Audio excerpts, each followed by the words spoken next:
Hinintay ni Xu Shaolan na sumiklab ang galit sa demonyo, pagkatapos ay mahinahong pinuri ni Anlin ang bilis ng paggalaw. Hindi rin masama ang bilis mo kanina, bawi niya, habang binubunot ang espada mula sa dibdib ng halimaw, bahagyang iniiling ito para mahulog ang asul na dugo sa dulo ng espada. Sumagot ang dalaga na may pagkukunwari, huwag mong kalimutan, Pamilya Tudou, na isa tayong pamilyang martial arts. Ito ay isang pangunahing operasyon lamang. Dati, noong nagsasanay pa ako sa lungsod ng Helua, palaging mas mataas ang bilis ko kaysa sa iba. Kaya't nakita ni Anlin na hindi siya nagsisinungaling. Tumingin-tingin siya sa paligid, nakitang pansamantalang tahimik, iminungkahi niya na mabilis silang umalis dito. Ang laban kanina ay tiyak na nakatawag ng pansin. Sumang-ayon si Xu Shaolan, na nakasagupa agad ng demonyo pagkapasok sa lungsod ng libingan. Natatakot siyang mas mahihirapan pa silang makapasok sa loob. Sinundan niya si Anlin na tumitingin sa paligid, nag-iisip kung aling direksyon ang susundan. Napansin ni Xu Shaolan ang isang manipis na hiwa sa pisngi ni Anlin na gawa ng demonyo, kaya't sinabi niya kay Anlin. Maghanap muna tayo ng lugar. Tutulungan kitang pagalingin ang sugat sa iyong mukha. Kinapa ni Anlin ang kanyang pisngi at nakitang hindi naman ito seryoso, kaya't sinabi niya, hindi ito sinasadya, napadikit lang. Hindi kailangan ng sugat na ito na gumamit ng pagpapagaling. Sa tingin mo ba ay mahina ako? Nagpakita ng seryosong mukha si Xu Shaolan, na ibang-iba sa mapaglarong anyo ni Anlin. Sinabi ko na, kapag magkasama tayong naglalakbay, obligasyon kong magpagaling sa iyo. Malaki man o maliit ang sugat, tungkulin ko pa ring gawin ito. Kung hindi, walang saysay ang pagsama ko. Hindi inaasahan ni Anlin na magiging seryoso at determinado si Xu Shaolan. Hindi nakapagtataka na siya ay tinaguri ang Azura na hindi ngumingiti. Sumuko si Anlin, kinamot ang kanyang noo na may pagkabigo, at pagkatapos ay sumang-ayon. Tama ka. Samantalahin natin ang pagkakataon upang magpahinga at ayusin ang ating mga kalooban. Biglang may isang anino na tumalon mula sa kung saan at tinakpan ang liwanag sa ibabaw ng kanilang mga ulo. Nanlaki ang mga mata ni Xu Shaolan nang makita niya sa isang iglap na bumagal ang oras. Isang tao ang naghahanda upang ibaba ang isang malaking espada sa kanilang mga ulo. Sumigaw si Xu Shaolan, Anlin, mag-ingat. Mabilis at tiyak ang pag-atake. Isang sinag ng liwanag lamang ang nakita, at dumiretso ito sa kinaroroonan ni Anlin, na naging sanhi ng pagkakabiyak ng lupa sa ilalim. Tumalon si Xu Shaolan upang umiwas sa kawalan ng kakayahan nang malaman niyang hindi nakalayo si Anlin sa oras. Ngunit ang payat na katawan ni Anlin ay hindi natinag sa ilalim ng pag-atake. Ang malaking espada ni Anlin ay binunot upang direktang labanan ang palakol ng matandang mersenaryo. Nasunog ang kanyang kamay, hindi niya nagawang gamitin ang kanyang buong lakas. Ang kanyang bisig ay unti-unting nanginig dahil kailangan niyang pigilan ang malaking puwersa. Hindi talaga siya masaya na napakabilis niyang puntiryahin. Itinayo ng matandang mersenaryo ang isang paa sa dulo ng palakol, na nagtutulak ng puwersa ng mas malalim. Mahinang sinabi niya ang kanyang komento, gaya ng inaasahan, hindi ito simple. Kinuha ng matandang mersenaryo ang hawakan ng palakol gamit ang isang kamay, at ang isa pang paa ay tumapak dito upang hindi ito mahugat ni Anlin. Humalukay siya ng hula, tama ang hula ko. Kahit na ikay ika-4 na ranggong mandirigma, ang iyong lakas ay lumampas na sa ranggo na ito, hindi ba? Tinitigan siya ni Anlin ng makaranasang matandang mersenaryo at nagtanong, ngunit mayroon na siyang sagot, kaya't hindi siya tumigil. Siya ay isang dating mersenaryo na nakatagpo sa labas ng kastilyo ng libingan, kaya't ayaw ni Anlin na makisawsaw pa. Mabilis niyang pinaikot ang dulo ng espada, na itinapon ang talam ng palakol. Narinig ang isang langit-ngit, tumalon si Anlin patungo sa harapan, umiiwas sa talam na kalalabas pa lamang sa palakol. Sinaway niya, umalis ka. Ngunit tumayo pa rin doon ang matandang mersenaryo, nakatingin ng mahigpit sa paggalaw ng binata. Siya ay isang ranggong 6 na mandirigmang may pulang core, at nilagyan din ng elemento ng lupa. Hindi niya hinabol si Anlin, ngunit tumingin sa kanya ng may pag-iingat. Sumugod si Xu Xiaolan sa isang gilid, at sa kanyang kamay ay lumitaw ang mga asul na linya ng aparato sa kanyang baluti. Sumigaw siya ng malakas, "Anlin!" Hindi inaasahan, biglang natigilan ang kanyang katawan. Napagtanto ni Xu Xiaolan na ang kanyang mga paggalaw ay nakakandado ng mersenaryong manggagamot sa likuran niya.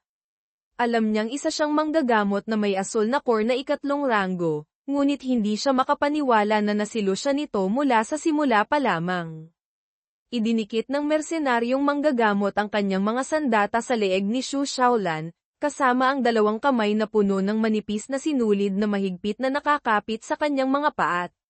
Kamay. Bulong niya, "HMPH, ituon mo ang iyong buong atensyon kay Anlin, kaya't napadali kong maparalisa ka." Sinubukan ni Xu Xiaolan na ilipat ang kanyang mga kamay at paa, ngunit nakaramdam lamang ng pamamanhid at hindi sumunod sa kanyang kagustuhan. Patay, ito ay isang kasanayan sa pagbawi na may kakayahang magdulot ng pamamanhid. Mas mataas ang mersenaryong manggagamot kay Xu Xiaolan ng isang ulo, ulong sa kanyang tainga. Hindi ka makakatakas. Pareho tayo ng sistema ng pagbawi ng kulay berde. Siguro alam mo na kung ano ang sitwasyon. Ang kasanayang ito sa pamamanhid ay karaniwang ginagamit upang gamutin ang mga sugat. Kung direktang inilipat sa katawan ng kalaban, maaari itong maging sanhi ng kumpletong pagkawala ng kakayahang kumilos. Iniwan si Xu Xiaolan na nakatayo tulad ng isang rebulto. Itinikom ng mersenaryong manggagamot ang kanyang mga kamay sa kanyang likuran, bahagyang tumango. Sumulong. Si Anlin at ang matandang mersenaryo ay pinalibutan si Anlin. "Kaya't kayo pala, ang mga taong nakatagpo ko sa labas ng lungsod. Akala ko kung bakit ako napuntirya ng napakabilis.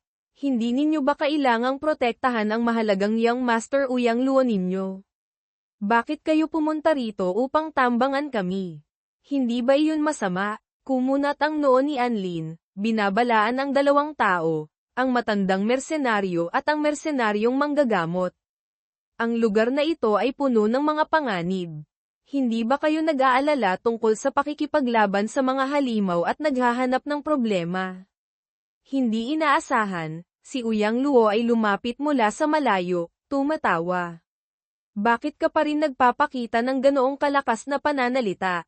Napakalinaw na ito ay isang panlilinlang ng 2 ito upang bigyan ang aming Young Master ng paraan upang maghayganti." Ipinakita niya ang kanyang mga ngipin at napuno ng pamatay na hangin sa kanyang mukha.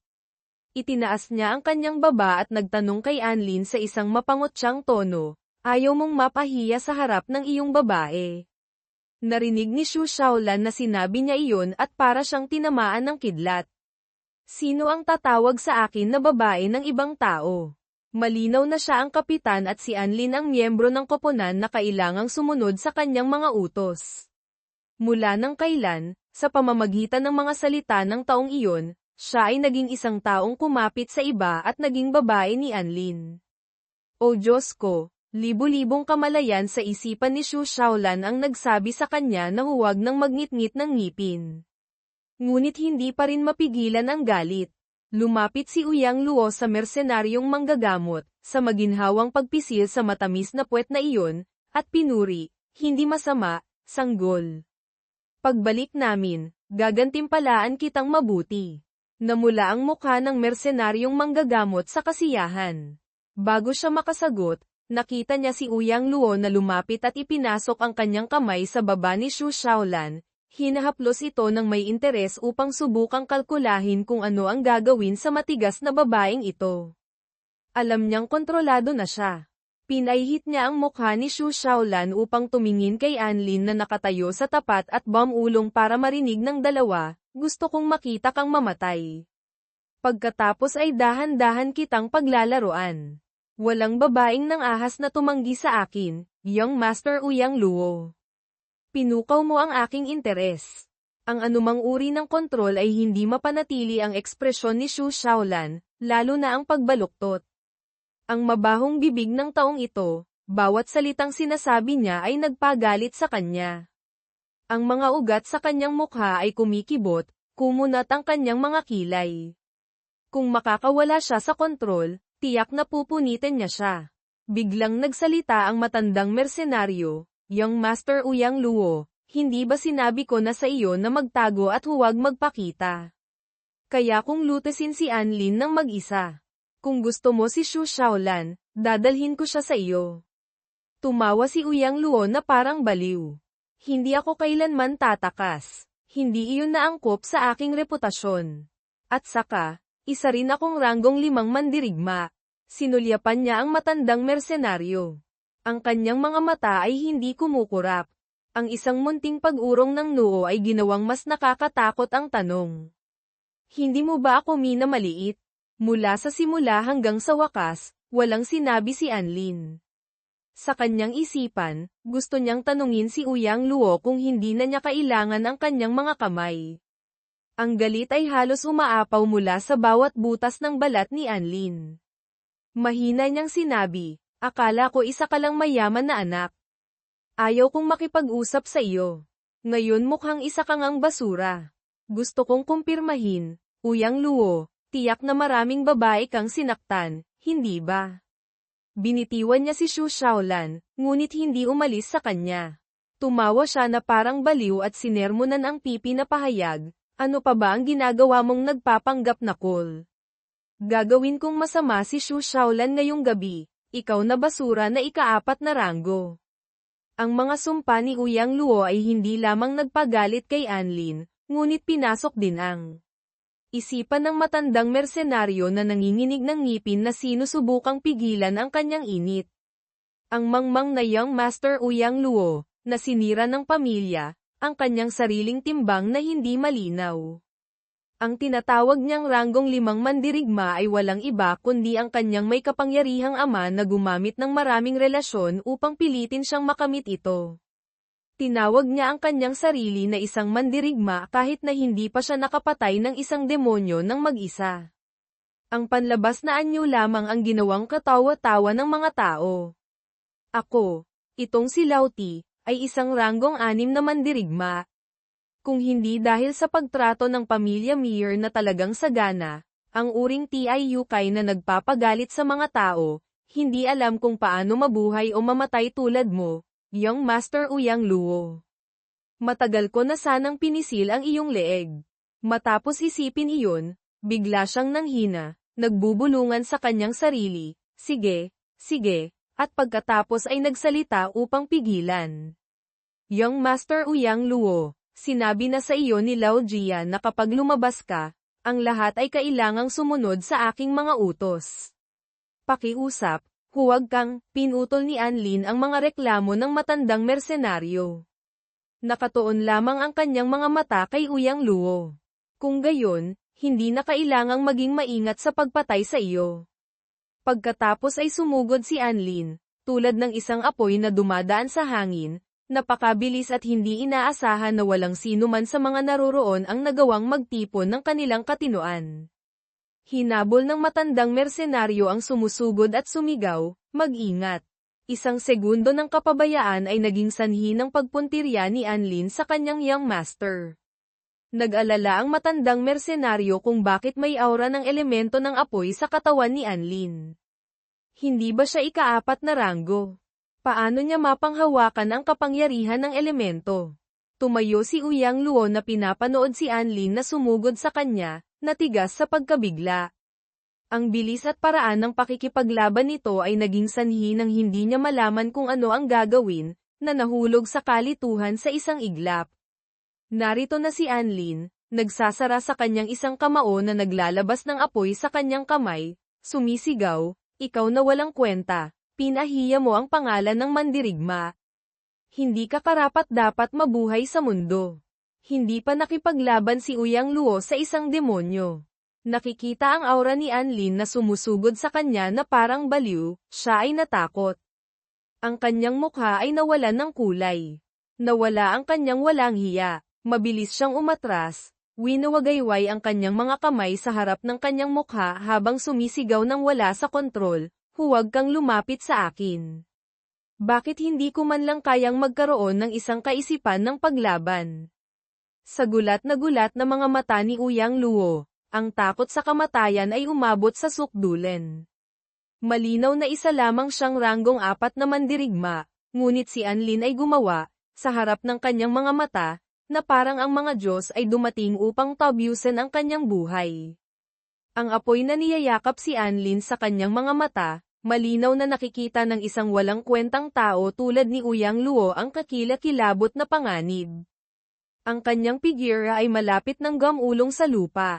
Ipinikit niya ang kanyang mga mata ng mahigpit. Sinubukang itulak ang kanyang sarili at patuloy na humihingi ng tulong, tulungan mo ako. Sa itaas lamang sa himpapawid kung saan lumulutang si Anlin, ang figura ng pulang core ng matandang mersenaryo ay sumugod ng napakalapit. Itinaas ng kanyang mga kamay ang kanyang metal na palakol, naghahanda upang sumugod. Ngunit nahuli ng mga mata ni Anlin ang paggalaw. Mabilis siyang umikot tulad ng isang trumpo sa himpapawid ng hamampas ang matandang mersenaryo. Sinabi ng kanyang bibig na gusto niyang ibigay ang kanyang kaliwang kamay. Ang pag-ikot ni Anlin ay naging sanhi ng kanyang pag-ikot ng 2 beses at pagkatapos ay ibinalik siya sa antas ng matandang mersenaryo. Ang kanang kamay niya na may hawak na espada ay iniwagayway mismo nang bumaba ang matandang mersenaryo. Isang linya ng pagwawalis ay ganap na itinulak ang figura ng matandang mersenaryo sa isang sulok, sa malayo. Hindi inaasahan ng matandang mersenaryo na mula sa isang nangungunang posisyon, siya ay naging nasa depensa. Nagngit-ngit ng ngipin at sinumpa niya si Anlin. Napaka-flexible niyang binago ang kanyang mga galaw. Kahit na hawak niya ang isang palakol, binawasan lamang nito ang epekto. Itinuro niya ang kanyang sarili sa likod ng higanteng palakol, nagtatanong sa sarili kung ang binata na ito, si Anlin, ay talagang nagmamanipula ng elemento ng apoy. Paano niya nagawa iyon? Iniisip niya, ang elemento ng lupa ko ay hindi rin isang laruan. Biglang sa siga kung saan nakatayo si Anlin, 3 o 4 na sanga ang lumabas na may kakilakilabot na bilis, na itinuturo ang matulis na dulo sa matandang mersenaryo na lumilipad palayo. Natakot siya nang mapagtanto niya na iyon pala ang elemento ng kahoy. Ang nakaranas na pagkakagulo sa larangan ng digmaan sa maraming taon ay tumulong sa kanya na ikiling ang kanyang ulo upang matagumpay na maiwasan ang mga panganib, ngunit ang mga sanga ay mabilis pa ring tumama. Mabilis siyang umiwas na naghahanap ng isang lugar upang bumaba, habang hindi makapaniwalang makontrol ng taong ito, si Anlin, ang elemento ng kahoy. Ano talaga ito? Matagumpay na nakatakas sa saklaw ni Anlin. Ipinakita ng matandang mersenaryo ang isang masayang ngiti. Mina, maliit kita. Nagtatago ka ng maraming sikreto, hindi ba? Ipinasok niya ang dulo ng kanyang palakol sa lupa. Pinaputol ito, na dumadagundong na, ang katotohanan ay talagang maaari mong kontrolin ang 2 uri ng mga elemento. Kinuyam ng kanyang kamay ang dulo ng palakol sa kanyang kamay na naghukay ng lupa ng ilang dosenang sentimetro. Nag-click siya ng kanyang dila. Talagang curious ako kung paano mo iyon nagagawa. Ang mga piraso ng bato ay unti-unting dumaikit sa dulo ng palakol, na tinatakpan ito hanggang sa hawakan sa kanyang kamay tulad ng isang gawa-gawang armas. Mahigpit niya itong hinawakan, ibinaluktot ang kanyang baywang at naghanda upang maghagis. Iniisip na, kung mapanghawakan ko rin ang lakas ng 2 uri ng mga elemento, siguradong magiging kawili-wili ito. Pinakamahusay na elemento ng lupa, higanteng palakol, lakas ng apog, sapat na ito upang takutin ang iba pang mga kalaban. Gusto niyang maging mas malakas. Ang kanyang mga labi ay nagpakita ng isang ngiti sa ilalim ng kanyang puting balbas, na tahasang nagpapahayag, sa loob lamang ng 10 minuto, babugbugin kita hanggang sa kusang loob mong sabihin. Tingnan natin kung papayagan ito ni Anlin. Itinaas ng kanyang kaliwang kamay ang 4 na daliri, itinikom kasama ang hintuturo na parang may hawak na isang tasa ng tubig. Mula doon ay lumabas ang isang lila na ulap ng usok. Mahina niyang tinanong, ganun ba? Biglang hinawakan ng isang kamay na berde ang matandang mersenaryo sa balikat. Ang lamig na nagmumula doon ay ikinagulat siya nang mapagtanto niyang sa likuran niya ay ang asul na demonyo, na tinitigan siya. Ngunit hindi ito dahil gusto siyang patayin, ngunit ang kasanayan sa pagkontrol sa bangkay ng demonyong may asul na core na rango 5 na pinatay lang ni Anlin kanina. Tingnan natin kung makakauwi pa ang matandang mersenaryo para kumain ng hapunan ngayong gabi o hindi. Nang idinikit ng asul na demonyo ang mukha nito sa matandang mersenaryo, doon lamang siya natarantang na pagtanto na ito ay isang demonyo at inaagaw nito ang armas sa kanyang kamay. Lagot na. Ang kanyang mukha ay pinagpawisan, nagtataka kung bakit hindi niya naramdaman ang presensya ng demonyo. Iyon ay dahil patay na ito, ngunit hindi ito isisiwalat ni Anlin sa kanya. Ang pulang core sa dibdib ng matandang mersenaryo ay umilo. Ano man ang dahilan kung bakit hindi niya ito napansin, kailangan niyang unahin ang pagligtas sa kanyang buhay. Nakaalis siya mula sa pagkakahawak ng demonyo. Tiningnan ng matandang mersenaryo ang berdeng nilalang na iyon, isang kamay lamang nito ay kayang hawakan ang kanyang armas, hindi siya makapaniwala. Isa itong kakaibang demonyo. Kung kaya niyang gumamit ng mabilis na paggalaw, kaya rin ng demonyo. Sa isang iglap, nakita itong naging isang mahabang guhit ng tubig. Ang armas ay nahulog, hindi pa tumatama sa lupa, ngunit ang katawan nito ay naglaho na. Lintik, napakabilis ng water type. Dinilat ng matandang mersenaryo ang kanyang natitirang mata, sinusubukang habulin ang kilos ng halimaw. Ang itaas na bahagi nito ay bumalik sa anyong katawan, habang ang ibabang bahagi ay nanatiling tubig para sa madaling paggalaw. Ang asul na demonyo ay tila isang agresibong genie na nakikipagmanumano sa matandang mersenaryo. Bagamat nagulat din siya, dahil sa kanyang mahabang karanasan sa labanan, ang mga paunang pag-atake ay maayos niyang nasasalag. Nang makita niyang unti-unti siyang naitutulak patungo sa kabilang panig, habang sumasangga, lumingon ang matandang mersenaryo kay Anlin at sumigaw, "Binata! Maaari ba nating pansamantalang itigil ang ating alitan? Magtulungan tayong tapusin muna ang demonyong ito." Inakala ng matanda, Law, na ang isang batang walang karanasan ay agad na sasang-ayon kapag nakakita ng isang ranggong 5 demonyo. Ngunit ang mukha ni Anlin ay nagpakita lamang ng katusuhan. Ngumisi siya, iginalaw ang kamay sa hangin na nag-iwan ng isang lilang guhit na parang kuryente. Inuulit ang sinabi ng matanda, "Pansamantalang itigil, kamo. Napansin mo ba kung bakit ikaw lamang ang inaatake ng demonyong ito?" Nanlaki sa gulat ang kanyang mga mata. Natigilan siya ng isang segundo nang marinig ang tanong ni Anlin. Ang water type na demonyo ay nagpakawala na ng hindi mabilang na water needles, Twitterm, sa kanyang harapan. Ito rin ang killing move na ginamit nito kanina sa grupo ni Anlin. Kung hindi dahil sa wood element, tiyak na si Anlin at si Xu Xiaolan ay natadtad na ng butas hanggang mamatay. Hindi alam ng matandang mersenaryo ang Bao Vuvin Vukok na ito. Lumingon siya. Ang kanyang pulang mga mata ay puno ng pagdududa, nagtatanong sa sarili, ito ba ay demonyong nasa ilalim ng kanyang utos? Hindi niya alam ang ganitong uri ng kasanayan. Ang kanyang isipan ay puno ng mga tandang pananong. Ito ba ay kontroladong nilalang niya? Paano iyon posible? Gaano kalakas ba talaga ang itinatago ng binatang ito? Wala nang masyadong oras para mag-isip. Umupo ang matandang mersenaryo, idinikit ang 2 palad sa lupa, nagngit-ngit ng ngipin, at ibinuhos ang lakas upang isagawa ang TH Long NHT Tuyet, isang hataw ng Earth Dragon. Ang lupa at bato sa ilalim ng kanyang mga paa ay nagdikit-dikit na parang may pandikit, umahan mula sa lupa at bumuo ng isang arko na hamarang mismo sa kanyang harapan, nagsilbing panangga sa bawvo. Ang tunog ng ding, ding ay tila kaaya-aya pakinggan, ngunit sa katotohanan ay nakamamatay, sapat upang malaman kung gaano katigas ang bawvo kapag tumama sa lupa at bato. Kumunat ang noo ni Anlin. Napagtanto, may tunay na lakas din pala ang matandang ito. Hindi katakatakang isa siyang mandirigma na handang kunin ng isang malaking pamilya. Hindi pa tapos. Habang sinasamantala ang oras para makatakas sa saklaw ng atake ng Baovu, tumayo ang matandang mersenaryo, iniunat ang kamay sa gilid, at buong lakas na itinaas ang kanyang palakol.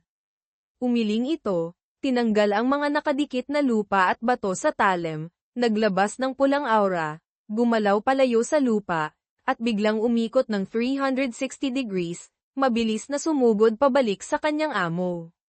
O mas tamang sabihin, sumugod ito patungo sa water monster na humaharang sa daan patungo sa amo. Pinunit ng palakol ang hangin at tumama ang talem nito sa malaking likod ng demonyo. Dahil sa baluti, buo pa rin ang likod nito, ngunit kung magtatagal pa ng ilang segundo, tiyak na mapuputol ito. Sa sandaling iyon, biglang umikot ang demonyo sa isang gilid, iniiwasan ang palakol na bahagyang dumaan sa katawan nito, patuloy na umikot at sumugod patungo sa amo. Nahawakan ng matanda ang hawakan ng palakol ng may katumpakan at kasanayan, inilipat ang katawan sa likuran sa isang depensibong posisyon, habang ang kanyang mga mata ay hindi inaalis sa halimaw.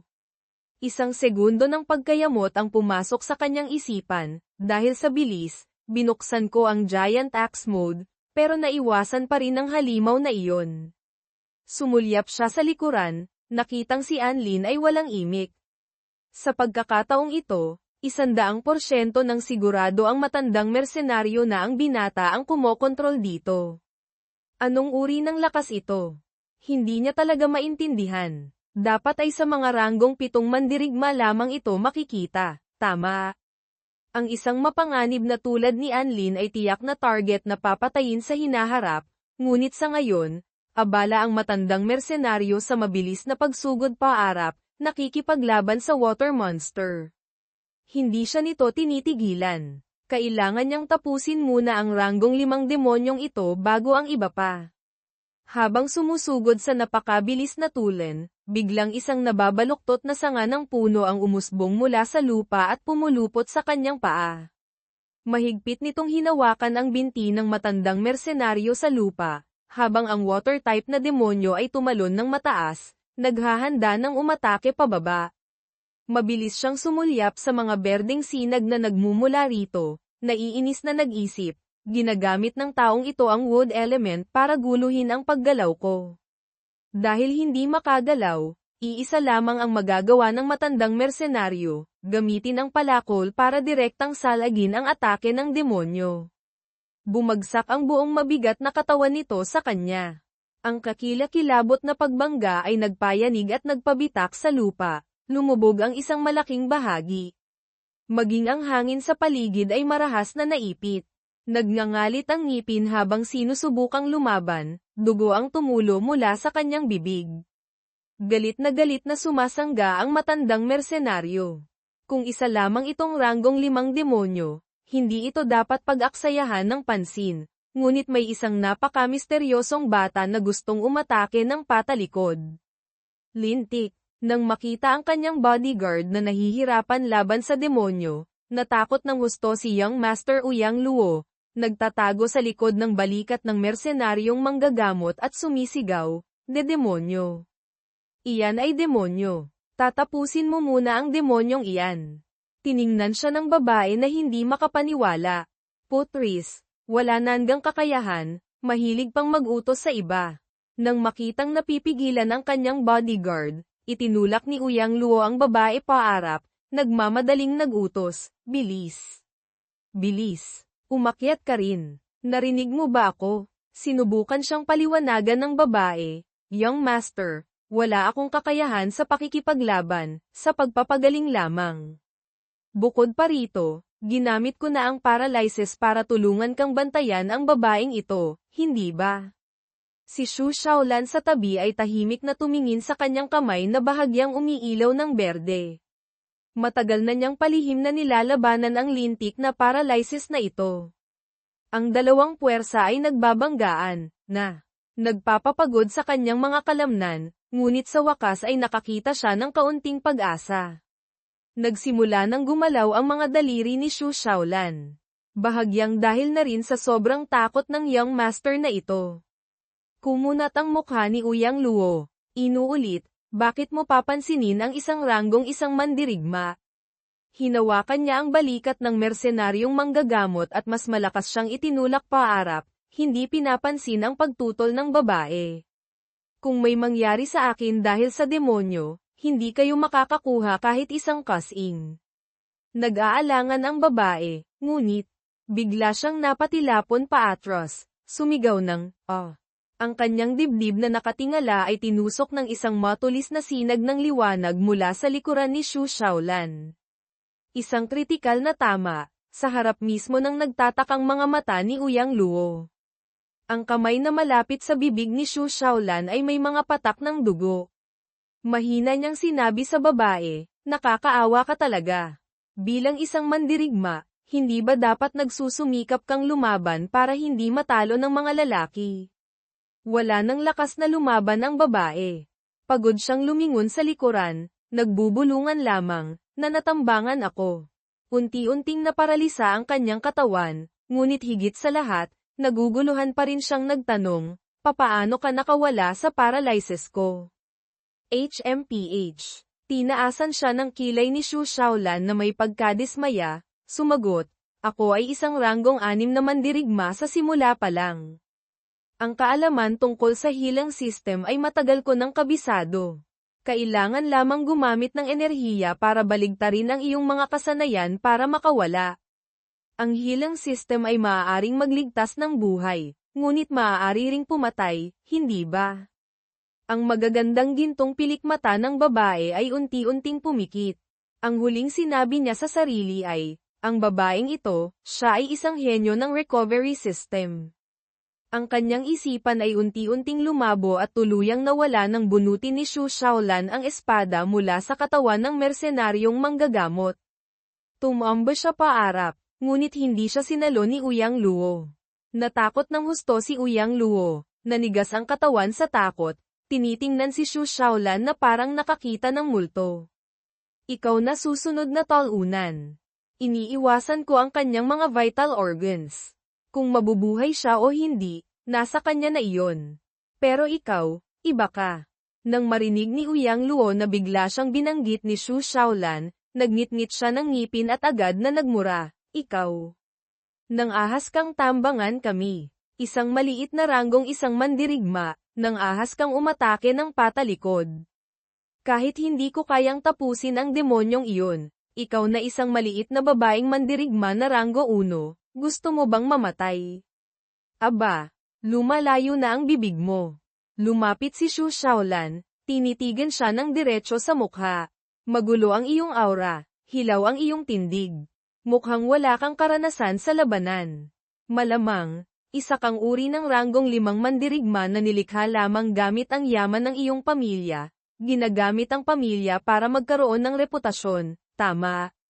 Ang mga mata ni Xu Shaolan ay puno ng pagkamuhi, idiniin, TSK, mga playboy na tulad mo ang dumudungis sa pagkatao ng isang mandirigma. Kahit na isa siyang walang silbi, ang mapahiya at murahin ng harapan ng isang babaeng minamaliit niya ay nagpaalis sa takot ni Uyang Luo at napalitan ito ng galit. Itong mabahong babaeng ito, paano niya nalaman na wala akong karanasan sa laban? Sa loob ng 10 taon, nag-imbita ang kanyang ama ng malalakas na mandirigma para pilit na ipasok ang kanilang mga core sa kanyang katawan. Bagamat ang proseso ay napakasakit, at palagi siyang nawawala ng kontrol, kahit papaano ay may enerhiya mula sa mga mandirigmang iyon na nagpoprotekta sa kanya, at sa pilitan siyang nakaakyat sa antas ng ranggong 5 mandirigma. Para sa paglalakbay na ito sa lungsod ng libingan, gumastos ang kanyang ama ng malaking halaga para kunin ang ranggong 6 na mandirigmang ito bilang escort, at inayos pa para sa kanya ang isang ranggong 3 manggagamot. Dapat sana ay hindi niya kailangang gumamit ng lakas para makuha ang element crystal. Nagalit siya nang maisip na ang plano ngayon ay ganap ng nasira. Lahat dahil sa lintik na babaeng ito, at pati na rin sa binatang nandoon. Biglang naalala niya ang isa pa. Mabilis na lumingon si Uyang Luo sa direksyon na iyon at umungol, Hoy! Anong ginagawa mo dyan? Pumunta ka rito at protektahan mo ako. Binigyan ka ng tatay ko ng napakaraming magagandang bagay para protektahan ako. Nang hindi makitang lumingon man lang ang matandang mersenaryo, sumigaw na naman siya ng malakas, narinig mo ba? Pumunta ka rito at protektahan mo ako. Sa kabilang banda, ang matandang mersenaryo ay sukdulan ng napipigilan ng mabilis na pagkilos ng water-type na demonyo, habang umiiwas sa mga sanga na mabilis na tumutusok mula sa lupa. Ang mga sigaw ng Young Master ay patuloy na umaalingaw sa kanyang tainga. Narinig mo ba? Narinig ko. Bilis tapusin mo na iyan at pumunta ka rito. Nagngit-ngit ang ngipin ng matanda sa galit. Sinusubukang mag-focus sa kalaban ngunit hindi magawa. Punong-puno na ng ugat ang kanyang mukha sa sobrang inis, sumigaw pabalik, tumahimik ka nga, walang kwentang bagay na ito. Ikaw na puro pakikipaglaro lang sa babae ang alam, isa kang basura na hindi man lang kayang humarap sa mga ranggong zerong demonyo. Ang nag-iisang taong makakapagprotekta sa kanya ay minumura na rin siya, at tama pa ang mga sinasabi nito kaya wala siyang maisagot. Desperado at walang masabi si Uyang Luo, nanginginig ang kamay na nakaturo habang hindi makapagsalita. Sa huli, tila nagkaroon siya ng determinasyon. Ibinuka ang bibig at umungol na parang desidido. Bahala ka na, matandang hakluban. Mula ngayon, aalagaan ko ang sarili ko. Ngunit 2 segundo lamang iyon. Pagsulyap niya kay Xu Shaolan, nakahanda na itong muli gamit ang kanyang kutsilyo. Agad na tumikom muli ang bibig ni Uyang Luo. Kung tatahimik siya, papatayin siya nito. Kung sisiga at magmumura siya, tatapusin din siya nito. Kung gayon, ang Young Master na ito ay susugal na lang. May mga magagandang kagamitan naman si Uyang Luo sa kanyang katawan. Itinaas niya ang kanyang kamay, pinagsama-sama ang mga asul na ugat hanggang sa maging isang punyal para harapin ang kalaban. Ngunit sa sandaling nagkaroon siya ng armas, mabilis nang lumipad si Xu Shaolan sa likuran ni Uyang Luo. Hindi niya nakita ang paggalaw ng dalaga. Naramdaman lamang niya ang isang bugso ng hangin at may kung anong tumusok ng malalim sa kanyang tagiliran. Ang buong lakas ni Xu Shaolan ay ibinuhos sa tiyak na saksak na iyon, na nagpatomba sa isang mahinang Young Master tulad ni Uyang Luo sa isang gilid. Ang lahat ng asul na mock ay bumalik sa core sa kanyang dibdib. Wala siyang kahit katiting na kakayahang lumaban. Nagawa lamang ni Uyang Luo na magngit-ngit ng ngipin at makapagbitiw ng isang salita, sakit. Hindi ba sasakit? Ang saksak na iyon ni Xu Shaolan ay kayang pumatay kahit isang demonyo. Umakyat ang dugo sa ulo ng Young Master. Umikot siya at humampas pababa, umuungol, umalis ka. Ngunit paano tatama ang kanyang malambot at kaawa-awang kilos sa isang bihasang mandirigma tulad ni Xu Shaolan? Nawala siya na parang usok, lumapag hindi kalayuan, ang mga mata ay nakatutok sa bawat galaw ng mayamang damuho sa harapan. Isang kamay ang humigpit sa punyal. Ang kabilang kamay ni Uyang Luo ay dinala sa kanyang pulang buhok at ginulo ito. Nanlilisik ang kanyang mga mata, ang mukha ay nagkakalat ng mga asul na linya, umuungol sa matinding sakit.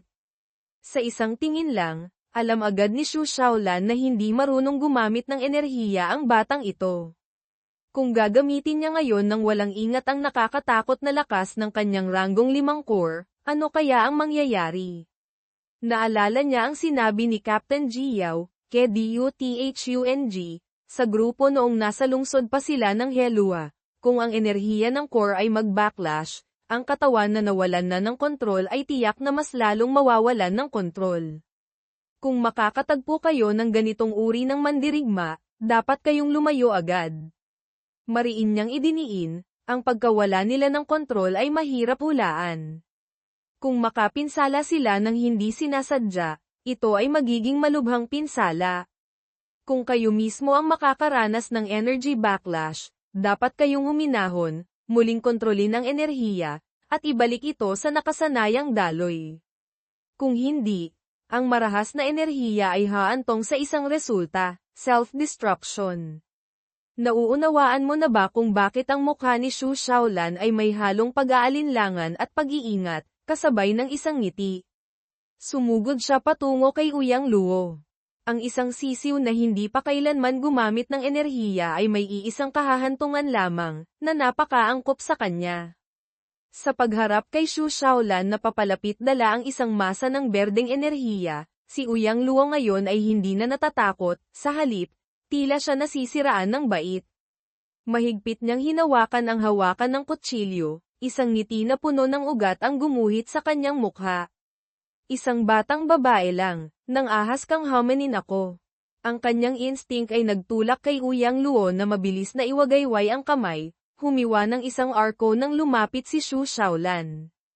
Gayunpaman, anong lakas ang taglay ng atake ng isang taong hindi pa kailanman lumaban. Isang bahagyang pag-ilag lamang ni Xu Shaolan ay naiwasan na niya ito agad. Nang makita ni Uyang Luo ang talam ng kutsilyo na dumaplis sa buhok ni Xu Shaolan, na nagpatalsik ng ilang mapuputing hibla, agad siyang natuwa. Umikot siya, naghahanda na muling umatake pababa. Hindi inaasahan, si Uyang Luo ay talagang walang talento ngunit mabigat ang daladalang kagamitan. Ang isang saksak niya ay nahati pa ng kutsilyo sa iba't ibang hiwa, na nakakalito tingnan. Tuwang-tuwa na tumawa ang young master sa likod ng mabilis na atake, hindi alintana kung nakikita niya ang paraan ng pag-atake o hindi. Basta't sa bawat pagkakataon ay napipilitan si Xu Shaolan na sumalag, natutuwa siya.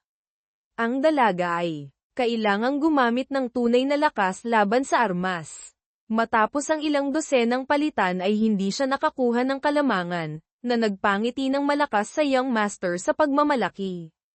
Hahaha, isa akong mandirigma ng bilis na may asul na core. Ikaw na may berdeng core ng recovery system, paano ka makakapantay sa bilis ko? Tinitingnan ang kanyang mukhang mangmang, hindi mapigilan ang pagkasuklem. Kahit hindi nakakakuha ng kalamangan, hindi kailanman nalagay sa dehado si Xu Shaolan. Tiningnan niya ng may pagkasuklam ang kalaban at nagsabi lamang ng isang pangungusap, bawasan mo ang walang kwentang salita. Kung iisipin, ang paglaki sa pamilya Tudlo ay hindi lamang basta pangalan. Kung ikukumpara sa pagsasanay sa bilis mula pagkabata ng kanyang ama, ano lang ba ito? Bagaman ang kanyang atake ay batay sa lakas ng 5 elemento, wuxing, wala itong anumang patakaran, basta na lamang humahampas kung saan-saan, paano ito tatama sa kanya. Si Uyang Luo ngayon ay pinaghahalo na ang galit at dugo sa utak. Sundot lang siya ng sundot, kahit paano, basta tamaan si Xu Shaolan. Kaya naman, mas madali siyang nagpakita ng butas sa kanyang depensa. Sira na ang kanyang ulo, habang iwinawagayway ang kamay ay sumisigaw siya, bakit ang isang tulad mong may ranggong 6 na core ay kayang salagin ang atake ng isang speed type tulad ko? Umatras si Xu Shaolan, matagumpay na umiwas, naghanap ng butas sa depensa nito, at itinulos ang kutsilyo diretso sa dibdib ng young master. Ang saksak na iyon ay talagang napakalupit para sa isang mahinang tulad ni Uyang Luo. Ang buong katawan niya ay nataklap na parang isang manipis na pancake, walang kahit kaunting paglaban, not to hug. Tumalsik ang dugo mula roon patungo kay Xu Shaolan, na hindi man lang kumurap. Sinabi ng aking ama, gaano man kalakas ang kapangyarihan, kung hindi mo alam kung paano ito gamitin, ang tunay na lakas ay 1% lamang. Pagkatapos ng pangungusap, hinugot niya ang dulo ng kutsilyo mula sa dibdib ni Uyang Luo ng buong pagpapasya, na nagdulot dito ng sakit na parang mamamatay at mabubuhay muli. Ang sakit mula sa pagkakasaksak kasama ng kahihiyan ay umakyat sa kanyang lalamunan. Nagngangalit ang kanyang mga ngipin ng malakas. Ako si Young Master Uyang Luo ng pamilya Mir. Walang sino mang pinapayagang maliitin ako. Kasabay ng sigaw ni Uyang Luo, lumitaw sa buong katawan niya ang mga bughaw na blok na parang tubig. Nag-vibrate ang mga ito, mabilis na gumalaw sa iba't ibang lugar, na para bang na-trigger na ang kabaliwan ng Young Master. Ngayon, ang naaalala na lamang ni Uyang Luo ay ang puot, at sumisigaw siya para ilabas ang kanyang galit. Lahat kayo ay dapat mamatay. Mamatay kayong lahat para sa akin. Nakita ni Xu Shaolan na hindi ito maganda. Halatang may problema ang taong ito. Agad siyang umatras, habang mainit ang kanyang kalooban. Lintik talaga. Ang bilis ng kanyang self-destruction ay mas mabilis kaysa sa inaasahan ko. Masyado akong lumapit kanina, ngayon hindi na ako makakatakas sa oras. Mahigpit niyang itinulos ang punyal sa lupa. Sa distansyang ito, hindi na siya makakaiwas. Alam niyang hindi na siya makakatakbo, kaya agad siyang nagbukas ng isang berdeng panangga na bomb alert sa kanya at sa maliit na lugar sa paligid, tinatanggap ang pagsabog. Malamang ay nawalan na ng katinoan si Uyang Luo. Ngayon ay kaya na lamang niyang manlisik ang mga mata at umungol ng mabangis. Ang ilang mga ugat na tila may halong tubig sa loob ay bomb alert sa kanyang mukha. Pagkatapos, biglang sumabog ito ng malakas. Parehong napalingon sina matandang mersenaryo at Anlin. Hindi na kailangang mag-isip, alam nilang ang walang kwentang young master ang sumasabog. Ang kanyang ulo ay tumunog sa pangalan ni Xu Shaolan. Ano lang ba ang berdeng panangga niya kumpara sa haligi ng pagsabog ni Uyang Luo? Tumalon agad si Anlin patungo roon, iniwan ang lugar ng labanan kanina sa isang matanda at isang demonyo. Walang dahilan para tumakbo ang matandang mersenaryo patungo roon. Galit siyang nagmura, tandang iyon. Natalo pa ng isang ranggong isang babae ang depensa niya. Ang pagsabog ni Uyang Luo ay umalingaw-ngaw ng malakas sa loob ng radius na 100 metro. Ang globo ng lakas ng asul na core ay marahas na sumiklab, na nais burahin ang lahat. Hindi nagtagal, lumubog ang lupa ng halos 10 metro. Ang lugar ay lubhang naapektuhan, nabaligtad ang anyo ng lupa, at umuusok ng makapal. Itinakip ni Xu Shaolan ang kamay sa kanyang mga matang nakapikit. Nagtataka kung ang kanyang panangga ay nakayanan ang pagsabog na iyon. Sa kasalukuyang distansya, ang makalaban ito ay masyadong imposible. Bago pa man niya maimulat ang mga mata, biglang narinig ni Xu Shaolan ang isang pamilyar na boses sa kanyang tainga. Nabasag mo na ang depensa ng isang ranggong 5 mandirigma. Ang kanyang mapusyaw na asul na mga mata ay nagulat na tumingin sa harapan. Si Anlin ay nakatayo sa harap niya. Nagtaas ng isang kalasag na gawa sa kahoy, marahang lumingon at pinuri, magaling. Shaolan. Sa labas, ang kalasag ay pinahiri ng makapal na gintong patong na tumigas na nagparami ng epekto ng depensa nito ng ilang beses. Bumagsak si Xu Shaolan sa lupa na hindi masaya. Ang taong iyon ay walang tunay na lakas ng ranggo 5. Bukod pa rito, napakasama ng kanyang ugali. Walang karanasan sa labanan, mas masahol pa kaysa sa isang bihasang ranggong isang mandirigma. Umatras siya ng bahagya, nagsalita si Xu Shaolan na may halong lungkot. Kung ako lang mag-isa, tiyak na hindi ko matatalo ang isang ranggong 5 mandirigma. Malamang ay matatalo ako sa isang iglap. Salungat sa kanyang paninisi sa sarili, marahan siyang pinuri ni Anlin. Oo. Nasugatan ka rin kanina habang nakikipaglaban sa kanya. Magpahinga ka para gumaling. Nang marinig iyon, doon lamang tiningnan ni Xu Shaolan ang kanyang mga braso at binti. Nakita niya ang mga hiwa paalang at patayo, at doon lamang siya nagulat. Hala, hindi ko talaga napansin kanina. Ang batang ito talaga. Ngumiti si Anlin ng malumanay at nagpatuloy sa pagpuri. Ang iyong desisyon at tapang ay mahusay. Ganoon ka-simple lang, sapat na iyon para matigilan si Xu Shaolan, na mula ang kanyang mukha sa hiya. Hindi lamang siya pinuri, narinig pa niya ang magiliw na boses ni Anlin. Mabilis na bumalik sa katinoan, umiling-iling ang dalaga at sumigaw, "Hoy! Bawasan mo ang mahabang salita. Tapos na ba ang laban doon? Nasaan na ang ranggong 6 na mandirigma?" Sa kaibuturan ng kanyang puso, hiyang-hiya si Xu Shaolan. Bakit bigla siyang pinupuri ng seryoso ng ganito? Nagulat siya. Masyado silang nalubog sa kanilang sariling mundo. Ngayon lamang lumingon si Anlin. Ang demonyong kinokontrol niya ay nadurog sa pagsabog kanina. Gayunpaman, isa lamang itong katawan na walang kamalayan, kaya ayos lang. Tungkol naman sa ranggong 6 na mandirigma, sasabihin na sana ni Anlin ang tungkol sa kanya nang makita itong lumabas mula sa usok, nagmumura, lintik. Mukhang mas maayos pa siya kaysa sa salitang, maayos. Bitbit ang palakol, malakas ang kanyang boses. Kahit na mamatay ang walang kwentang young master na ito, kahit na makatakas pa ako sa pamilya Meir, inilagay niya ang kamay sa kanyang sumasakit na ulo, sa hinaharap, malamang ay hindi rin ako patatahimikin araw-araw ng mga asasin na kukunin ng pamilyang ito. Hay, mga asasin na mandirigma. Tulad ng pangalan nito, ito ay isang lihim na organisasyon na tumatanggap ng mga utos para patayin ang isang partikular na mandirigma ayon sa kagustuhan. Ang mga grupong ito ay binuo ng mga mandirigma na umalis sa kanilang mga grupo at nagsapalaran. Ang kanilang espesyalidad ay tumanggap ng mga komisyon para patayin ang ibang mandirigma, ngunit napakamahal ng presyo. Narinig pa na may mga ranggong 6 na mandirigma na may kakilakilabot na lakas ang kasama rin sa organisasyong ito. Ngunit ang pagkuha ng ganitong uri ng asasin ay hindi lamang tungkol sa presyo, kailangan ding matugunan ang iba pa nilang mga pangangailangan. Parang isang palitan na kapaki-pakinabang sa magkabilang panig bago ito gawin ng panig ng asasin.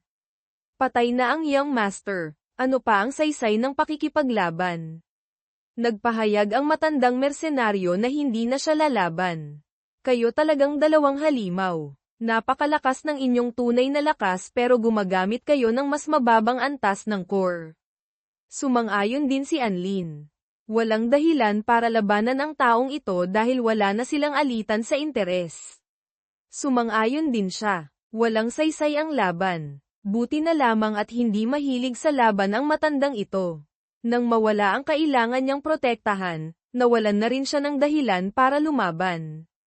Kahit mas matanda siya, kailangang aminin ng matandang mersenaryo, kung seryoso kang lalaban sa akin, kasama ang demonyo tulad kanina, malamang ay hindi rin ako makakalabas ng buo. Pagmamanipula ng elemento, pagkontrol ng demonyo, marami kang itinatago. Ang matalas niyang mga mata ay direktang tumingin kay Anlin. Ano ba talaga ang iyong tunay na lakas? Ano ang iyong pinagmulan? Hindi siya natakot sa mga matang iyon, mahinahon lamang siyang sumagot. Isa lamang akong ranggong 4 na mandirigma na nagkataong may kaunting espesyal na kakayahan. Sa iyong ranggong 6 na lakas, kung lalaban ka ng husto, mapapahamak din ako. Malinaw na ayaw magpaliwanag ni Anlin. Ang nakuha lamang ng matandang mersenaryo ay ang 4 na salitang, espesyal na kakayahan. Sinabi niyang may palatandaan. Siya ba ay isang uri ng bihirang henyong mandirigma? Narinig ko na rin na may isang uri ng mandirigma na sobrang talentado, na nagtataglay ng mga kakayahang wala sa mga ordinaryong mandirigma. Dahil talagang mausisa siya, diretsahan siyang nagtanong ng matandang mersenaryo. Kung nagtataglay ka na ng lakas ng elemento, bakit ka pa pumunta sa kastilyo ng libingan para maghanap ng element crystal? Dapat ay wala na itong silbi sa iyo. Nanatili siyang magalang, ngunit ang sagot ni Anlin ay prangka. Hindi ito kaugnay sa iyo. Sa simula, ang element crystal ay ginagamit para sa mga ordinaryong ranggong 5 mandirigma upang mag-fuse ng isang uri ng elemento para magamit. Kaya nais din ni Anlin na patunayan ang kanyang teorya. Kung ang element crystal ay makakatulong sa isang mandirigma na mag-fuse ng lakas ng elemento, kung gayon ay titipunin niya ang 5 elemento, metal, wood, water, fire, earth, kim, muk, tui, ho, th, at pagsasamahin ito sa element crystal upang makita kung ano ang resulta ng pag-fuse ng lahat ng 5 uri ng elemento. Kailangan kong humanap ng paraan para palakasin ang aking sarili. Ito ang determinasyon ni Anlin nang pumunta siya sa kastilyo ng libingan na ito. Ang dahilan ng kanyang pagnanais na lumakas ng may buong determinasyon ay dahil si THC Ha ay bahagi ng dating 6 na bayani, si Yu Luk Hao, tiyak na hindi siya ikukulong sa isang lugar na madaling mapasok. Kung nais niyang iligtas si THC Ha, hindi siya maaaring lubusang umasa sa lakas ng demonyo sa kanyang katawan, dahil maaaring kailangan niyang harapin ang bagong hari, Turn Vuong, at ang mga bagong 6 na bayani, Turn Luk Hao. Kaharap pa lamang si Fan Delun, Pham Thich Lun, nakita na niya ang malaking agwat sa lakas. Nakita ni Anlin na ang landas niya sa paghahanap ng lakas ay napakalayo pa. Nang makitang wala na siyang balak magsalita pa, tumalikod ang matandang mersenaryo. Bahala na kayo. Pinapayuhan ko kayong umalis na agad sa lugar na ito. Ang pagsabog ng tandang iyon kanina ay malapit nang makaakit ng mas maraming demonyo at mandirigma dito. Sa lugar na tulad nito, mas mabuting alagaan ang sarili. Naway swertehin kayo. Pagkatapos ng mga salitang iyon, wala na siya. Naglaho siya gamit ang instant movement na parang usok sa kalangitan. Sina Anlin at Xu Shaolan ay tiyak na hindi susunod sa payo na umalis sa lugar na ito. Sinundan nila ang mga bakas at amoy mula sa lupa hanggang sa hangin, nakasagupa ng maraming uri ng demonyo. Salamat sa karanasan ni Anlin sa labanan, madali nilang nalampasan ang mga ito. Nang magsimula ng dumilim, sa halip na magtago sa isang tahimik na lugar, dinala ni Anlin si Xu Shaolan sa isang grupo ng mga mandirigma. Nakita niya itong nakikipagkamay at nakikipag-usap sa mga tao para makisali sa pagbabantay at makatulog ng ligtas sa gabi, sa isang paraan na tila sanay na parang nakipag-ugnayan na sa daan-daang tao. Biglang nag-iba ang tingin ni Xu Shaolan kay Anlin. Kahit gaano pa siya kagaling at nagmula sa isang malaking pamilya, kung si Xu Shaolan ang papakiusapan na lumapit at humingi ng tulong sa iba, tiyak na hindi niya ito magagawa. Ngunit kapag kasama niya si Anlin, pakiramdam niya ay napaka-maaasahan nito, na para bang lahat ng bagay ay kaya niyang ayusin. Ang liwanag ng buwan ay bumalat sa mga guho ng lungsod ng libingan. Sa katahimikan, maririnig ang mahinang boses ni Xu Shaolan na nagtatanong kay Anlin, "Hindi ka ba matutulog ng kaunti?" Ngumiti siya at sinabing, "Mauna ka nang matulog, iidlip ako mamaya." Umikot ang dalaga, tumingala sa kalangitan na puno ng bituin ng ilang sandali, pagkatapos ay biglang bumaba ang kanyang boses at nagtanong, "Hoy Anlin, ang iyong kakayahan sa pakikipaglaban, ang iyong kakayahang makisalamuha, at ang lahat ng iyong bihasang karanasan, magkasing edad lang tayo, saan mo nakuha ang mga karanasang iyon?" Bamuka ang kanyang bibig at muling isinara, maingat na pinipili ang mga salita, pagkatapos ay nagpasya siyang magbiro. Siguro dahil matalino ako kaya alam ko kung paano hawakan ang mga bagay ng tama. Oo, iyon na nga iyon, sigurado ako. Pumikit si Xu Shaolan, nagbubulungan bago tuluyang makatulog. Ang iyong mga kilos at gawi ay parang may kaluluwa ka ng isang tiyuhin, haha. Tumingala si Anlin sa langit, na hindi gaanong nagbago kumpara noong 60 taon na ang nakalilipas. Sa totoo lang, isa nga siyang nasa katanghaliang gulang na tiyuhin sa katawan ng isang binata. Masyadong matalas ang pakiramdam ng batang si Xu Shaolan na ito. Kailangan niyang bawasan ang pag-arte at hikayatin na lamang itong matulog. Nang magsimula ng magliwanag ang umaga, narinig na sa hangin ang malalakas na tunog ng mga kasanayan sa pakikipaglaban na tumatama sa mga bato, na nagpayanig sa ilang pader. Biglang nagising si Xu Shaolan sa gulat, umupo ng tuwid, at nakita si Anlin na nakatayo at nakatingin sa isang malaking butas na kagagawa lamang sa pader sa harapan. Kalmadong tumingin si Anlin kay Xu Shaolan, tumatango. Tama, tunog ng labanan nga. Bukod pa rito, may mga pagbabago sa aura ng demonyo. Bumangon ang dalaga. Nakita niyang handa na ang kanyang mga gamit, kaya nagtaka siya. Hindi ka ba natulog? Bahagyang pagod ang mga mata ni Anlin, sinabi niya, umidlip ako sandali, ayos lang. Napakagulo ng pagbabago ng enerhiya doon. Mukhang maraming mandirigma ang humahabol. At ayon sa kanyang hula, malamang ay lumitaw na ang elemental na demonyong iyon. Biglang naging masigla si Anlin, lumingon kay Xu Shaolan na may malawak na ngiti. Sundin mo ako. May paraan ako para mahanap ang demonyong iyon ng mas maaga. Siyempre, susunod siya sa utos nito. Pareho silang tumalon at sumugod palayo. Bagaman naroon sila para hanapin ang demonyong may element crystal, hindi mapigilan ni Xu Shaolan na tanungin siya, bakit parang sobrang excited ka? Hindi man lang itinago ni Anlin, ngumiti siya ng masaya. Medyo lang naman. Ngunit halatang sabik siyang makalapit agad sa demonyong iyon. Lumapag siya sa lupa ng mas mauna kay Xu Shaolan, ginamit ang sandaling iyon para suriin ang sarili niyang damdamin. Inaamin niyang talagang sobrang nasasabik siya. Para sa kanya, ang isang bagong uri ng demonyo ay nagbibigay sa kanya ng malaking pananabik.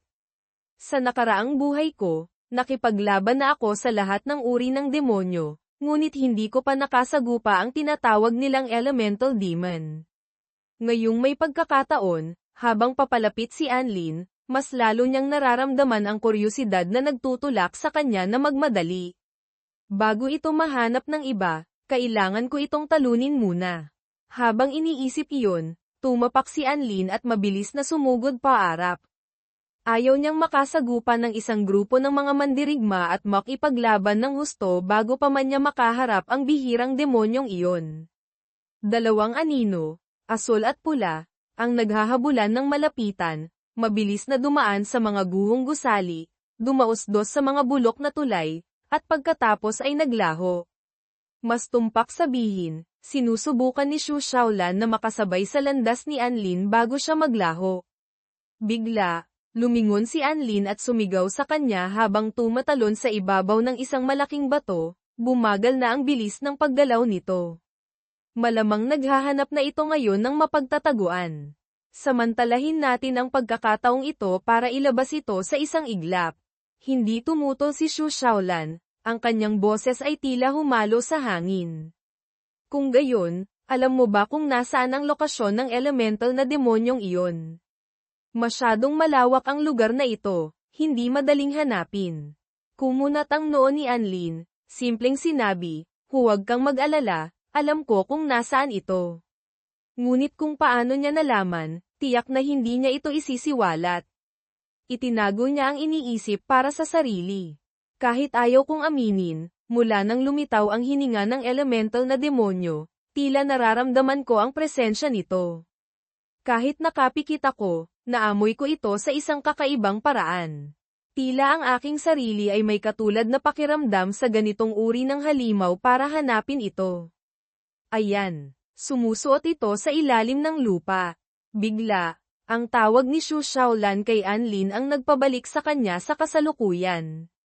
Itinuro niya ang mataas na pader sa itaas, kung saan may hindi bababa sa 3 anino na mabilis ding gumagalaw.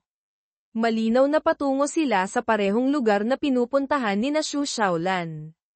Napansin din nila ang grupo ni na Anlin ngunit hindi gaanong pinansin, basta't sumugod ng buong bilis. Hindi na kailangang sabihin kung ano ang target, alam na ng lahat. Iisa lamang ang biktima, ngunit napakarami ng mga ngaso. Kumunat ang noo ni Anlin, hindi masaya. Mukhang napansin na rin ng mabilis na tugon na grupo ang laban kanina. Ngunit tiyak na magtatagal pa sila bago mahanap ang elemental na demonyong iyon, dahil naniniwala siyang walang sino man dito ang makakaramdam sa paggalaw ng demonyo ng kasing bilis niya. Iyon ang kanyang kalamangan. Mabilis na nagpasya si Anlin sa isang iglap. Kailangan nating dumaan sa shortcut. Bumagal siya ng ilang hakbang para makasabay sa bilis ni Xu Shaolan, hinawakan ang kanyang pulso, hinayla patungo sa kanan, at sinabing, "Tara na, bilisan natin." Ang biglaang kilos na iyon ay nagpagulat sa kanya. Kung bibilisan lang, bakit hindi na lang sabihin? Bakit kailangang hintayin siyang makalapit at hawakan pa ang kamay niya ng ganito?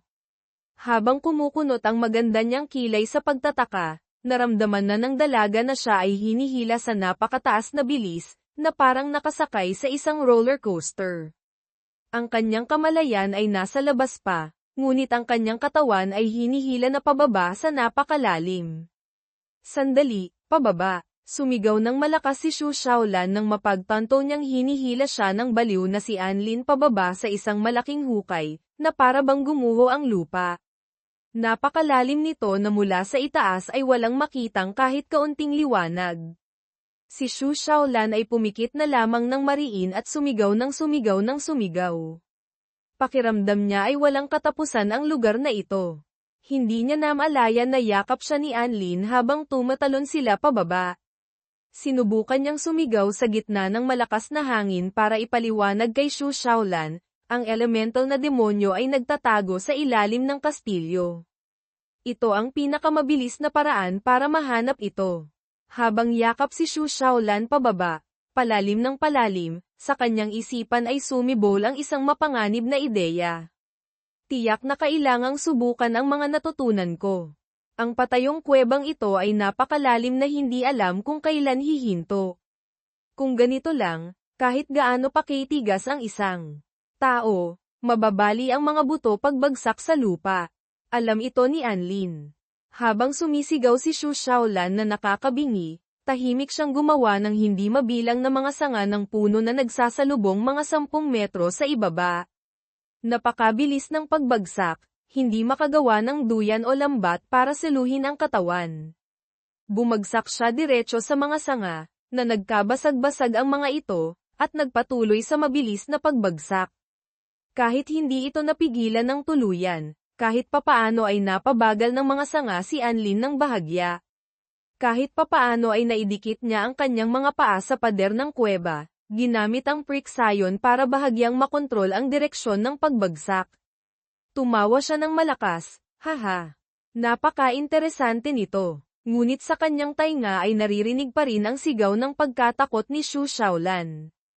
Hindi pa rin iminumulat ng dalaga ang kanyang mga mata. Ang sigaw niya ay unti-unting nawala nang mapalitan ito ng isang malakas na kalabog. Ilang minuto ang lumipas, sa gitna ng kadiliman, bumulong si Xu Shaolan, Anlin, nasaan ka? Nang masanay na ang kanyang mga mata sa dilim, napagtanto niyang sa kung anong paraan ay bumagsak siya sa isang maliit na tumpok ng bato na may halong mga tuyong sanga. Bigla niyang naramdaman kung bakit hindi matigas o masakit sa ilalim niya. Narinig muli ni Xu Shaolan ang mahinang boses ni Anlin, na nandito ako sa tabi mo. Doon niya napagtanto na nakadagan pala siya kay Anlin. Hindi malaman kung dahil ba sa bigat o sa hiya. Kinamot ng binata ang kanyang sentido, naniningkit ang mga mata, at nagsabi, paumanhin kung natakot kita, pero, maaari ka bang umalis muna sa ibabaw ko? Namula ng husto ang mukha ng dalaga. Ang kanyang maputing buhok ay lalong nagpadagdag sa kanyang kahihiyan, kahit na sa dilim. Kailanman ay hindi pa siya nakaramdam ng ganitong hiya. Hindi namamalayan, iniwagayway niya ang kamay, at isang malakas na chap ang narinig. Makalipas ang ilang sandali, sina Xu Shaolan at Anlin, na may malaking bukol sa ulo, ay nakadikit sa pader, sinusuri ang lugar. Kahit gustong-gusto niyang kalimutan ang nangyari kanina, hindi niya magawa. Samantala, seryosong-seryoso si Anlin na bumulong, hindi ko inaasahan na may kuweba pala sa ilalim ng mga guhong ito. Mahina rin siyang nagtanong, malayo pa ba? Ngunit ang mukha niya ay parang nagsasabing, sana may butas din akong mapagtataguan. Hindi na gaanong pinansin, marahang humakbang si Anlin paarap, sinabing, malapit na. Nasa unahan lang. Bago pa man makahakbang sa lugar na may liwanag na nagmumula sa pagitan ng dalawang pader na bato, biglang huminto si Anlin. Hindi pa malinaw ang anyo. Ngunit sigurado siyang ang liwanag na iyon ay hindi galing sa apoy na sinindihan ng demonyo, kundi ang mismong katawan nito ang nagniningas. Ang elemental na demonyo, si Namvay, ay nakaupo sa gitna ng malalaking tipak ng bato, ngumingisi. Ang buong katawan nito ay iisang kulay lamang ng dilaw mapusyaw na dilaw at matingkad na dilaw kapareho ng kulay ng apoy. Hindi tulad ng iba't ibang kulay berde at pula ng mga demonyong nakasagupan nila dati. Napansin ni Anlin na natutulog ito, kaya't isinilip lamang niya ang kalahati ng kanyang ulo kasama si Xu Shaolan, sumisilip ng palihim. Nahanap na natin ang elemental na demonyong iyon. Ang kaibigan niyang mahilig magbasa, sa unang pagkikita pa lamang ay napansin agad, iyan ang elemental demon crystal. At ang isang ito ay si Namvay. Sumagot si Anlin, ngunit iba ito sa mga ordinaryong Namvay demon. Napakalakas ng enerhiyang nagmumula rito. Kapag nagsimula na ang laban, darating dito ang mga mababangis na demonyo. Shaolan, Kailangan nating tapusin ang demonyong ito bago dumating ang iba. Kailangan nating makuha ang element crystal mula sa katawan nito at umalis dito. Sumulyap siya pababa kay Xu Xiaolan. Ayaw niyang matakot ito kaya mas marahan siyang nagsalita. Ayon sa tansya ko, mayroon lamang tayong 5 minuto para lumaban. Kakailanganin ko ang tulong mo. Ang mapupulang labi ni Xu Xiaolan ay bahagyang gumalaw na parang tatutol. Kumunat ang kanyang kilay, nagtatanong sa sarili, 5 minuto. Ano ang magagawa sa loob ng 5 minuto? Kailangang harapin ang isang Namvai Elemental Demon sa loob ng 5 minuto. Ngunit ang dalaga ay tumingin lamang kay Anlin ng may determinasyon at nagtanong, ano ang kailangan mong gawin ko? Sumang-ayon na siya sa mapanganib at tila kabal-iwang plano nito. Kaya't umupo silang magkaharap sa malabong kadiliman para mas madaling mag-usap. Marami kasing detalye ang plano.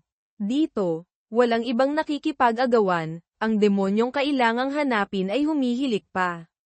Nagulat si Xu Xiaolan, inulit, iyong mataas na antas na operasyon ng enerhiya. Nasaan ka ba noon? Paano ka nagkaroon ng ganoong karaming karanasan? Hindi ko pa kailanman narinig ang paraan ng paggamit ng enerhiya na binanggit mo. Gaya ng dati, umiwas si Anlin. Simpleng sinabi lamang niya, sa madaling salita, naniniwala akong kaya mo. Kung gayon, gagawin ko.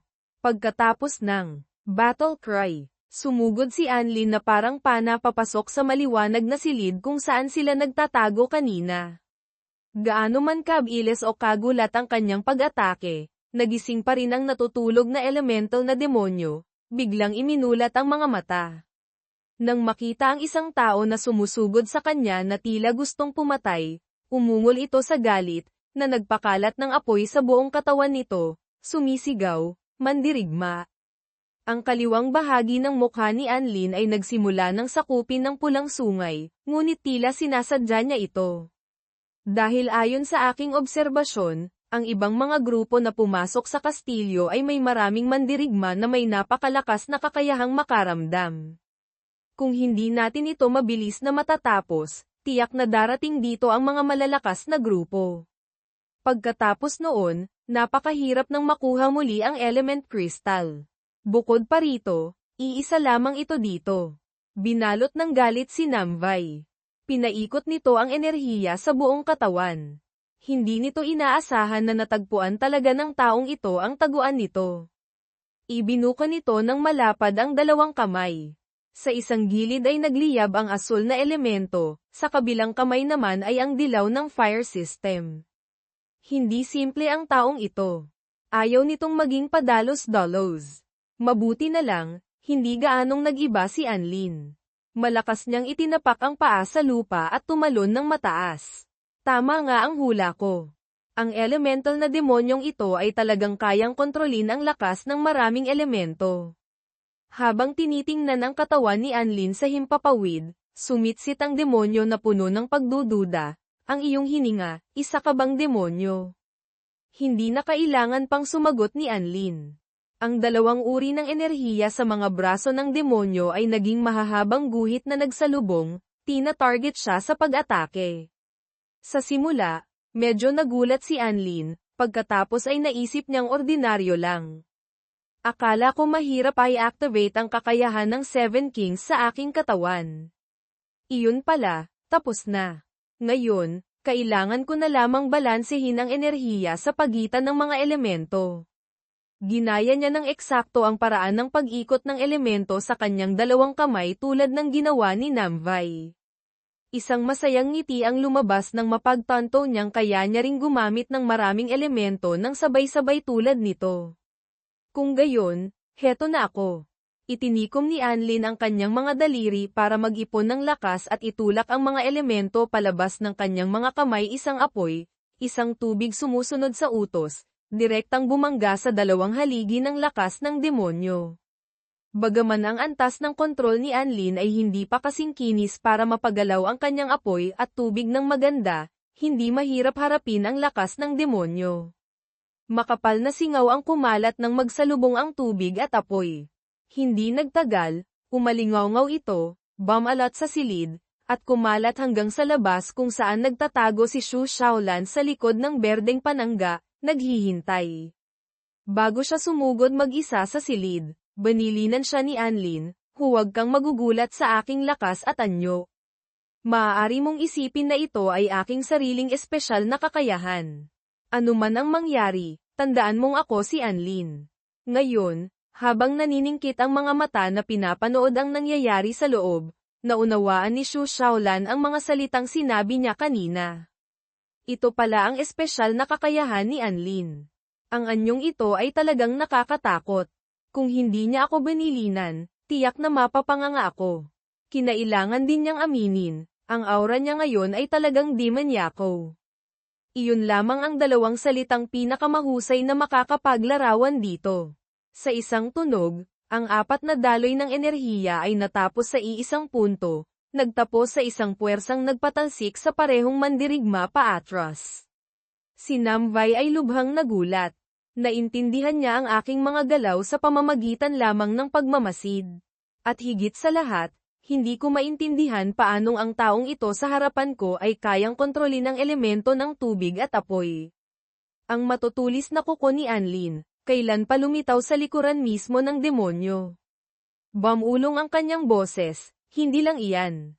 Sa sandaling ito, hindi na malinaw kung sino talaga ang demonyo. Ang dalawang braso ni Anlin ay kumalmat sa hangin, dahil ang lugar kung saan nakatayo ang demonyo kanina ay isa na lamang guhit ng asol. Nahuli niya ito ng huli. Ginamit ng demonyo ang mabilis na asol na paggalaw para makawala sa yakap niya, lumipat sa kabilang panig, dumulas paatras, pinanatili ang sarili habang ang mga mata ay hindi inaalis kay Anlin. Malinaw na narinig ang gulat na boses, elemento ng metal. Ang ulo ng demonyo ay tumunog ng lagitik, nang kusang umusbong ang maliliit na sanga at nagdugtong-dugtong para takpan ang kalbong bahagi na tinamaan ng kalmo ni Anlin kanina. Siya mismo ay gumagamit ng wood system para magpagaling, ngunit nagulat pa ring nagtanong kay Anlin, wood system. Ngumiti si Anlin, binitiwan ang piraso ng balat ng demonyo na mabilis niyang nahablat kanina mula sa kanyang mga kuko na pinatigas ng elemento ng metal, tulad ng inaasahan ko. Kaya mong gumamit ng wood element para pagalingin ang mga sugat. Ang kanyang mga mata ay tumitig sa demonyo, napagtanto, natuklasan ko na ang iyong kakayahan. Iyon na nga, biglang natigilan ang paggalaw ng demonyo nang subukan nitong sumulong. Kailan pa napulupot ang isang sanga ng puno sa bukong-bukong nito. Natarante ito. Malinaw na wood element ito, kontrolado mo rin ito. Ang matutulis na kuko sa kanang braso ni Anlin ay nagsama-sama at naging isang matulis na gintong karit. Tiningnan niya ang halimaw, nagbubulungan sa sarili, naaalala ang kompetisyon sa pangangaso ng demonyo. Pagkasabi nito, dumausdos siya paalang sa tabi ng demonyo, kasing bilis ng kidlat. Narinig ang natatarantang sigaw nito, ito ang paraan ng paggamit ng elemento ng apat na palikpik. Magaling. Magaling. Hindi na kayang makipaglaro pa ng demonyo. Nagpa siya itong lumaban ng seryoso. Nag-ipon ito ng lakas para putulin ang lubid na nakatali sa bukong-bukong nito. Ang elemento ng apoy mula sa katawan nito, kailan pa naging isang malaking kalasag na parang ginawa mula sa gintong dragon. Gayunpaman, napakalaki ng sukat nito, sapat na para takpan ang 10 demonyo. Natuwa ito. Hinamon si Anlin. Kung gayon, tingnan natin kung kaninong lakas ng elemento ang mas malakas. Ibubuhos ko ang lahat sa aking elemento ng metal. Gustong-gusto ni Anlin ito. Ang laban ng hinihintay ko ay narito na. Hindi maitago ang tusong ngiti sa gilid ng kanyang labi. Sa wakas, napilitan kang ituon ang iyong lakas. Itinaas ni Anlin ang kanyang kamay ngunit walang enerhiyang lumabas. Gumawa lamang siya ng peking kilos para mapaiwas ang demonyo, habang sumisigaw, sige na. Sa malaking pasukan, ang anino ni Xu Shaolan ay biglang lumitaw. Dahil nakatalikod sa liwanag, hindi ito gaanong makita. Nakita lamang na may hawak siya sa dalawang kamay na naglalabas ng asol na liwanag. Nang makita ng malinaw, hindi pa rin alam kung ano ito. Mukha itong isang sibat, ngunit gawa mula sa berdeng demon core. Bukod pa rito, malabo ito sa mga gilid, at hindi rin ito ang uri ng armas na karaniwang ginagamit ni Xu Shaolan. Seryoso niyang inalala ang bilin ni Anlin kanina. Hinawakan nito ang core sa dibdib at sinabi sa kanya, ito ay isang uri ng mataas na antas na enerhiya. Subukang tipunin ang enerhiya sa loob ng core at ipunin ito sa iisang lugar. Mula sa hindi nakikitang enerhiya sa katawan patungo sa mga nahahawakang bagay. Gawing armas ang enerhiya. Ang hugis ay mungkahi rin ni Anlin. At pagkatapos mong makuha ang armas, iniatras ni Xu Shaolan ang kanyang balikat, humigpit ang kanyang bibig, kumislap ang mga mata sa determinasyon, naghahanda ng gamitin ang lakas para ihagis ang sibat palayo.